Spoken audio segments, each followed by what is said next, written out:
welcome to my review for Deep Rock Galactic. In Deep Rock Galactic, you play as one of 4 dwarves working for an interplanetary mining corporation. Your employer tasks you with traveling down to the planet Hoxus on a variety of dangerous missions.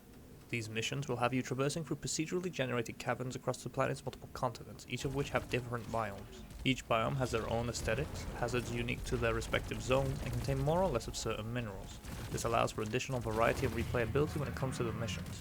The game currently features 7 primary mission types, and while on these missions you'll also be given a secondary objective.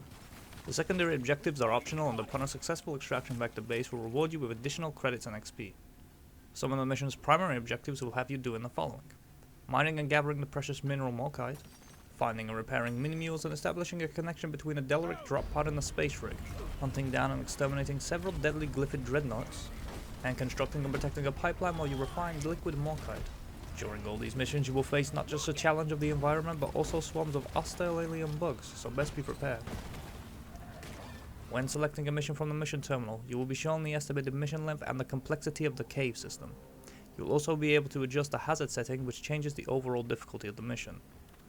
I find this allows even the most casual players to experience the more treacherous areas with some ease. However, before embarking on your missions, it's always worth checking for assignments at the assignment board, which will task you with certain missions to complete, allowing you to unlock various rewards.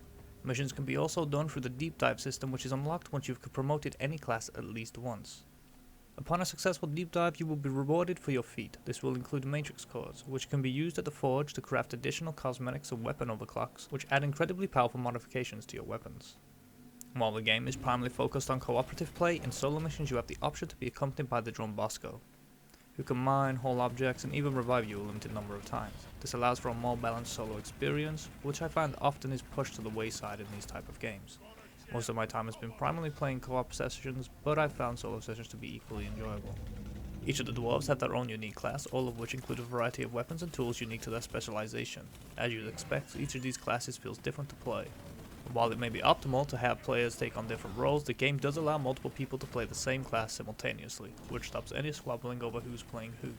The leveling of each of these classes is separate. To increase their level, you will gain the option to unlock upgrades for your weapons and tools, which then can be unlocked with various resources gathered on missions or purchased at the trade terminal. The game features a wide variety of cosmetics. You can get paint jobs for your weapons, new beards for your dwarves, new armor sets. Most of these are unlocked through playing the game, but some do require their respective DLC. Mentioned earlier, to unlock the deep dive system and the forge you need to promote a class at least once. This can be done once you've reached level 25 with any of the classes. You then accept an assignment for that class to promote it. After completing the assignment and paying the fee, you will be set back to level 1. Of course, like I said, the first time you do this, then you will gain access to both the deep dive system and the forge, but you will also gain 1 active perk slot.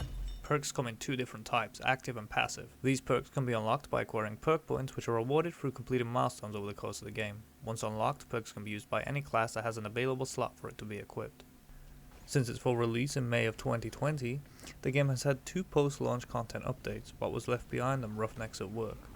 The third post-launch content update, titled New Frontiers, is scheduled to launch February 4th, 2021. The update will be adding 2 additional biomes and new enemy types. I've had an incredible time playing Deep Rock Galactic, and with the continued post-launch support by Ghost Ship Games, I highly recommend this game. That's all for this Barebone review. Thanks for watching.